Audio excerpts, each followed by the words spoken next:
안녕하세요. 2학년 10반 최영철입니다. 이번 기말고사 동영상 과제를 제작하기 위해서 프레즈를 제작해서 이제 하학 히트큐리 외부 과정을 통한 이런 과정들을 하나하나씩 분석해 보면서 진행을 해볼 텐데요. 좀 시작 과정에 대해서 알아보겠습니다.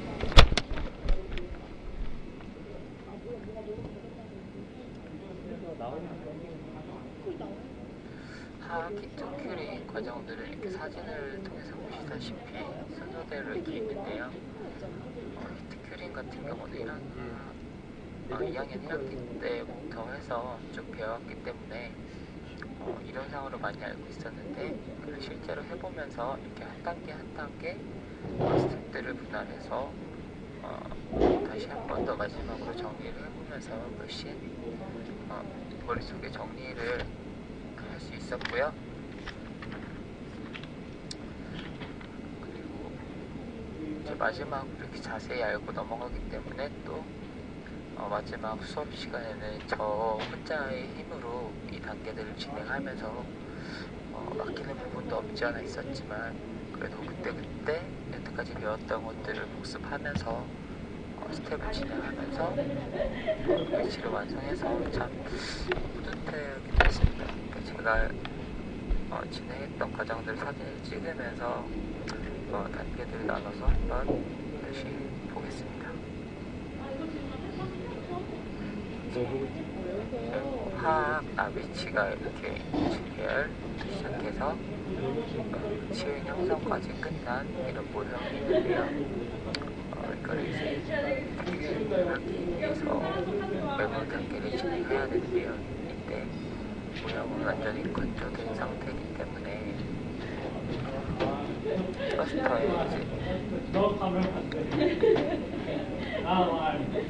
클러스터에 메모를 하기 전에 모형을 물에 소킹을 시킵니다. 소킹 시키지 않으면 이제 모형이 내물체의 수분을 빼앗아가는 이액 현상이 발생을 하는데요. 그렇게 되지 않도록 소킹을 시키고 그 다음 이제 스텝들을 진행합니다. 이제 모형을 소킹을 시키고 그 소킹 시키는 동안 이제 함을 고르는데요. 함은 결합 사이에 석고가 끼거나 하지 않아서 이제 완전히 함을 결합했을 때 되지 않는 깨끗한 면을 고르는 게 중요하고요. 만약 함에 그런 석고가 끼어있다면 반드시 제거를 한 후에 매몰 과정을 진행합니다. 이제 함의 내부에 바셀린을 도포하는데요. 바셀린을 도포하는 이유는 매몰이 끝난 후에 이제 왁스 제거도 하고 이제 레진이 중압까지 완전히 끝난 후에 이제 나중에 함 분리를 했을 때 함과 이제 제거를 한 석고와 분리가 용이하도록 해서 석고의 제거가 완전히 용이하도록 꼼꼼하게 바셀린을 도포하여 줍니다. 플라스크의 하함에 1차 메모를 진행하는데요. 이때 하함을 함에 이렇게 사진에서 보듯이 중앙에 위치시키도록 하고요. 너무 앞측이나 뒤측, 양옆측에 가까이 붙지 않도록 주의하고요. 이제 1차 메모를 하는 석고의 높이가 중요한데 이때는 함의 높이를 고려했을 때 나중에 2차, 3차 면면체가 들어갈 수 있도록 너무 높지 않게 높이를 고려하여서 이제 1차 메모를 진행해야 합니다. 1차 메모에서 제일 주의해야 될 점은 언더컷이 없어야 된다는 건데요. 나중에 함을 분리했을 때 상함과 하함이 분리가 되어야 하는데 이때 언더컷이 있게 되면 파절이 일어나기 때문에 절대 언더컷이 없도록 스무스하게 사진에서와 같이 석고가 초기경화 됐을 때 손이나 물을 이용해서 스무스하게 만들어줍니다.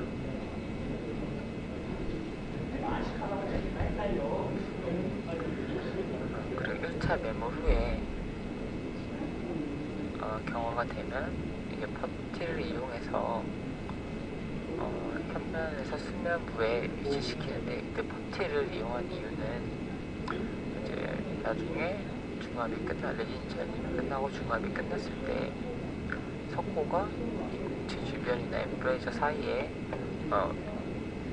껴서 나중에 연마시에 굉장히 힘들고 제거가 용이하지 않아서 결국 심리성이 중요한 수면 현면부이기 때문에 이 부분들을 퍼티를 이용하게 되면 방지할 수 있어서 나중에 연마 시간의 단축에 도움이 많이 됩니다. 심리성에서.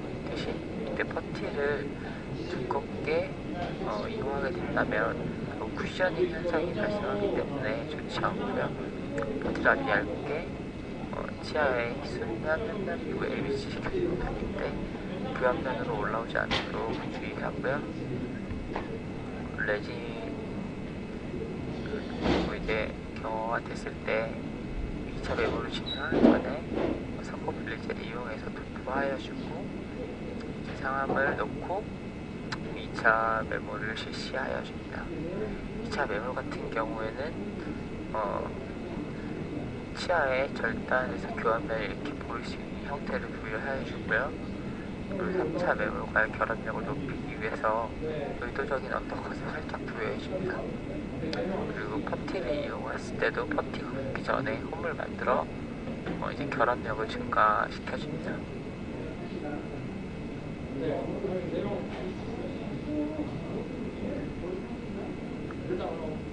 그리고 이제 3차 매몰을 진행하는데요.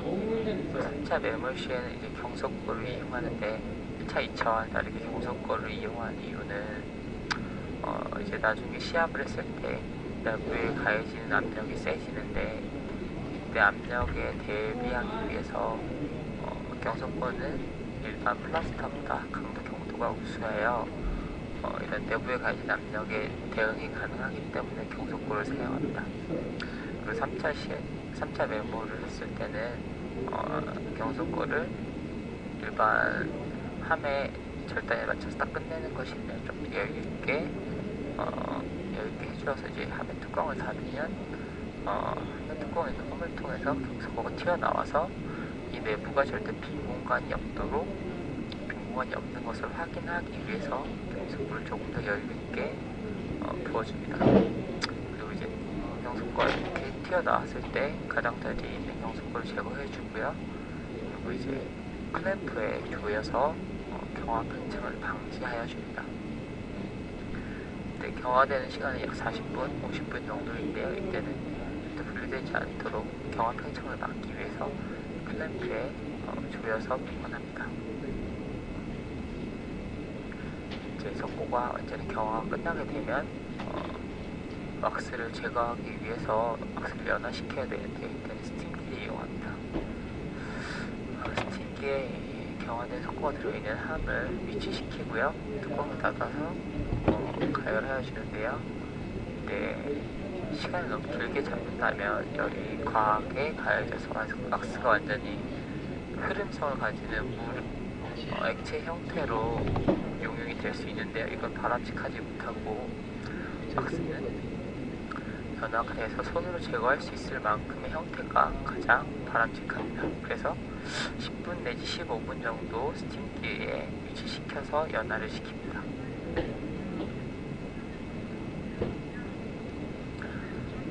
그리고 이제 정해진 시간이 경과되면 이제 스팀기에서 함을 꺼내서 이제 함 분리를 실시하는데요.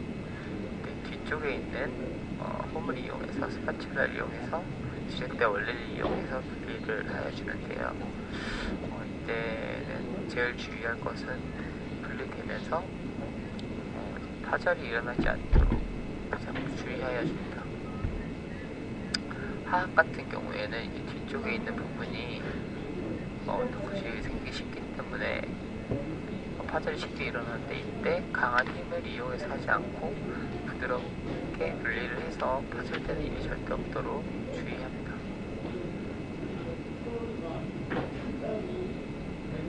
함 분리가 끝나면 이제 가볍게 6mm 부족된 왁스를 제거하고 이제 끓는 물을 이용해서 왁스를 완전하게 깨끗하게 제거해 주는데요. 이제 스팀기를 이용하는 것이 아니라 끓는 물을 이용하는 것이 훨씬 효과적입니다. 물을 가까이서 붓는 것이 아니라 높이에서 낙하차를 이용해서 물을 떨어뜨리게 되면 떨어진 힘과 뜨거운 물이 있기 때문에 왁스가 아주 깨끗하게 제거가 되는데요.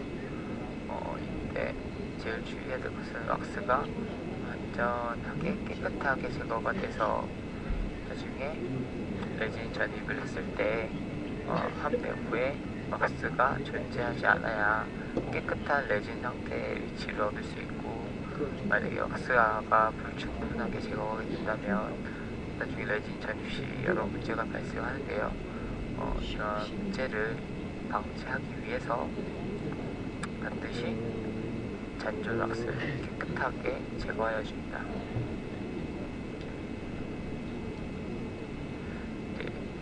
스팀기에 들어있고 또 이제 뜨거운 물까지 부었기 때문에 함이 굉장히 뜨거운 상태인데요. 이때 바로 다음 스텝으로 진행하는 것이 아니라 이제 함을 공기 중에 좀 식히는데요. 함을 손으로 만졌을 때 처음에 너무 뜨거운 상태지만 시간이 지나면 좀 살짝 따뜻한 상태가 됐을 때 다음 스텝으로 진행을 하는데요. 이제 레진 분리제를 함의 내부에 꽁꽁 발라줍니다. 네, 모든 면에 다 바르지만 인공치에는 분리제를 바르지 않도록 합니다. 만약에 인공치에 레진 분리제가 너무 많이 들어가게 되면 나중에 레진을 전입했을 때 인공치와 레진이 결합되지 못하는 그런 일이 발생하기 때문에 절대 인공치 쪽에는 레진 분리제를 도포하지 않도록 주의합니다.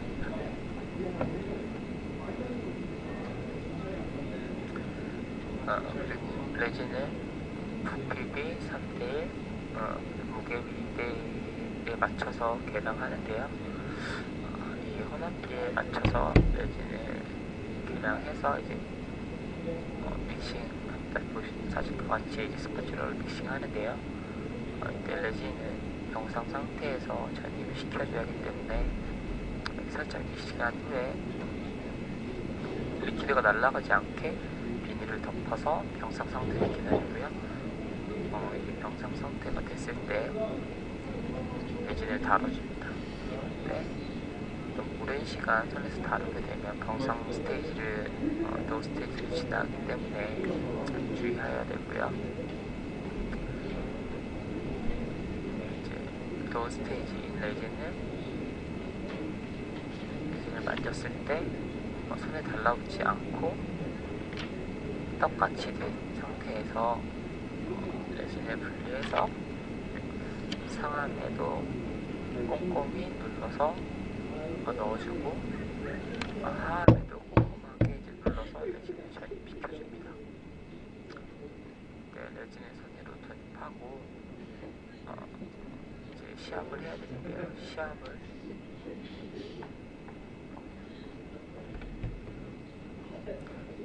차시압, 4시압으로 스텝을 나눠서 진행하는데요.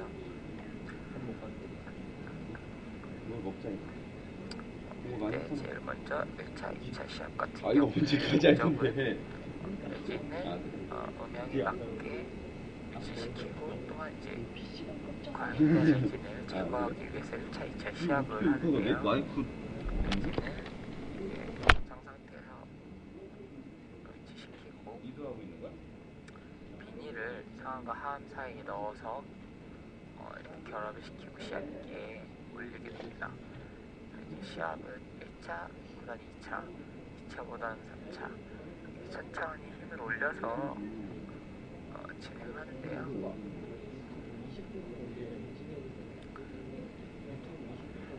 자 시합을 했을 때 레진이 이제 관련해서 나오게 되면 이 함을 꺼내서 다시 분리를 한 후에 과연 이 레진은 메스나 외국한 도구를 이용해서 깨끗하게 제거를 해주고, 또 다시 이제 1차보다는 좀 센 시압 압력을 이용해서 2차 시합을 진행하는데요. 2차 시합도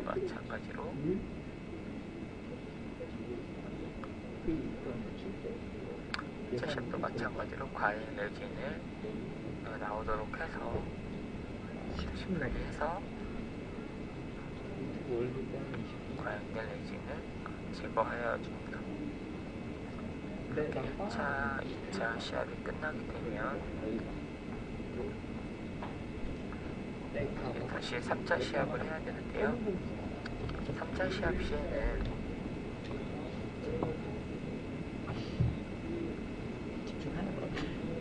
1차, 2차와 다르게 비닐을 제거하고 함을 결합합니다.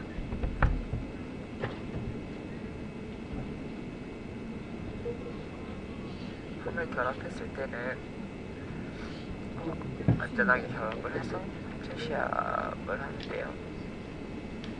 이때 압력을 가해줄 때는 빠르게 강하게 압력을 가해주는 것이 아니라 천천히 조금씩 압력을 높여 최적 압력에서 바로 압력 상태가 됐을 때 함을 빼는 것이 아니라 그 압력에서 여유를 두고 기다린 후에 제거하여 줍니다. 압력은 1차보다는 2차, 2차보다는 3차가 세야 되는데요. 최종 압력은 3차 시합은 제일 높은 압력에서 클램프를 줘요. 압력에서 스텝을 진행하고요. 이제 1차 시합이 끝나게 되면은 플라스크를 클램프에 조여서 이제 중앙을 하기 위해서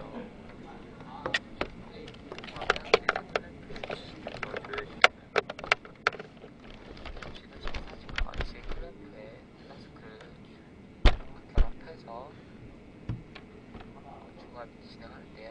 이때 클램프를 조여서 하는 이유는 나중에 플라스크가 벌어지거나 해서 고압 구동의 증가가 되는 현상을 최대한 방지하기 위해서 클램프를 조여서 진행을 하고요. 레진 중압수조에 넣어서 중압을 시킵니다. 이때 레진 중압 방법에는 단시간 고온법, 또한 장시간 저온법이 있습니다.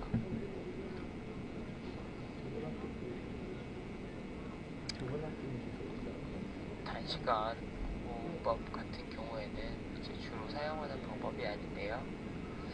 왜냐면 레진이 완전하게 중압이 되는 것이 아니라 높은 온도에서 강하게 짧게 중압시키기 때문에 안정성이나 이런 것이 좀 부족하고 장점보다는 단점이 많은 방법이기 때문에 주로 사용하진 않는데요. 그래도 시간이 너무 촉박하거나 할 때는 사용할 수 있는 방법입니다. 저희 같은 경우는 장시간 고온법에 의해서 레진의 중압하였는데요. 장시간 저온법 같은 경우는 이제 레진의 중압도가 굉장히 우수하고 강도 경도도 충분히 나오고 시간이 느리다는 것 외에는 모든 장점이 우수하기 때문에 단시간 고온법에 비해서 그렇기 때문에 장시간 고온법에 의해서 레진을 중압합니다. 이제 레진 중압이 끝날 때까지 기다렸다가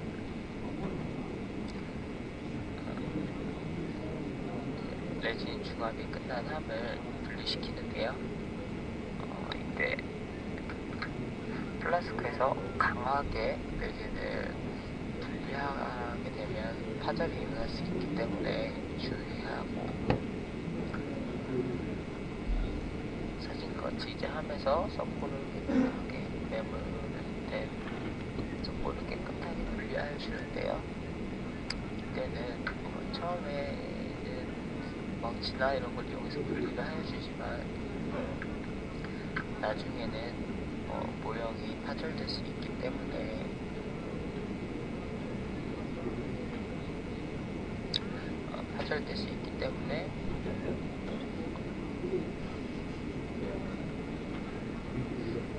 강한 힘으로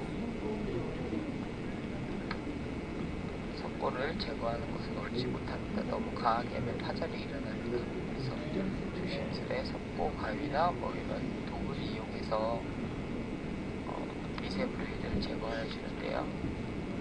보시다시피 이제 분리가 끝난 모형인데요. 이제 분리가 되다가 말하는데 이렇게 하악 같은 경우 이런 공간 사이에 석고가 끼게 되는데 이때 무리하게 망치를 사용하거나 가위로 세게 할 경우에는 최종 위치가 파절되는 현상이 일어납니다. 그렇게 되면 절대 안 되기 때문에 보시다시피 사진과 같이 이런 미세 부위에는 모터를 이용해서 뻐 등을 이용해서 위치의 파절을 방지해야 합니다. 이렇게 모든 스텝들을 진행해 보면서 최종 위치가 나오게 되는데요. 보시다시피 다른 면에 비해서 저희가 퍼티를 이용하고 퍼티를 이용하지 않는 이 두 가지 방법을 모두 통해서 히트큐링을 시행했었는데요. 확실히 측면과 평면의 엠브레이저 사이에 퍼티가 있기 때문에 석고가 붙지 않아서 아주 깨끗하고 활득한 면을 얻을 수 있는데요. 이게 굉장히 신비성이 중요한 부분인데 이러한 퍼티를 이용한 장점 때문에 연마 시간이 단축이 되고 다음 스텝을 진행하는데 훨씬 더 장점들이 많기 때문에 퍼티를 이용하는 것이 연마를 훨씬 수월했습니다. 이렇게 완성된 위치인데요. 제가 히트큐링을 1학기 때 만들어 놓은 위치를 2학기 때 처음 했을 때는 좀 막히는 부분도 많고 한 단계 진행할 때마다 좀 선행학습을 하면서 도움을 많이 받았는데요. 그러한 것들을 많이 하다 보니까 이제 제 힘으로 이제 처음부터 이물질 배열부터 막스리밍 모질 배열 뭐 이런 치인 형성까지 제 힘으로 다 하고 이제 히트큐링까지 저 혼자서 해봤기 때문에 이번 위치를 만들었을 때는 굉장히 뿌듯했고 또한 위치가 어떤 단계에서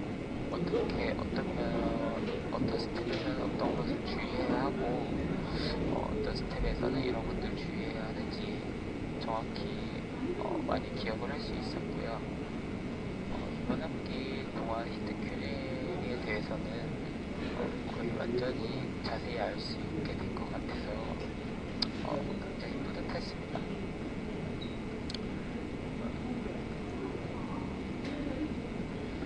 이제 한 학기를 이 동영상을 제출하면서 한 학기를 마무리하게 됐는데요. 히트큐링은 콜드큐링과는 또 다르게 제가 느끼기에 히트큐링으로 나온 레진 위치가 콜드큐링으로 나온 위치보다 플래싱을 했을 때 훨씬 더 광택이 잘 났다고 느꼈는데 그게 제 기분에 좌지우지 되는 것이 아니라 교수님께서 마지막에 히트큐링 했을 때 리퀴드가 완전히 증발을 해서 레진의 중압도가 훨씬 높기 때문에 히트큐링 된 위치가 연마가 훨씬 더 잘 된다고 느끼지 않았냐고 했을 때 그 부분에 대해서 처음 느꼈는데 그런 장단점까지 소소한 것까지 모든 것을 알게 된 것 같아서 이번 한 학기 동안 총 위치 실습은 히트큐링, 콜드큐링의 장단점 그리고 이제 큐링이라는 것 자체에 대해서 막연한 두려움을 없앨 수 있는 실습 시간이 된 것 같았습니다.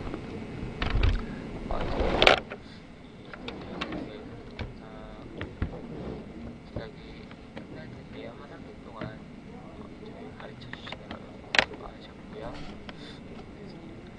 많으셨습니다. 이것으로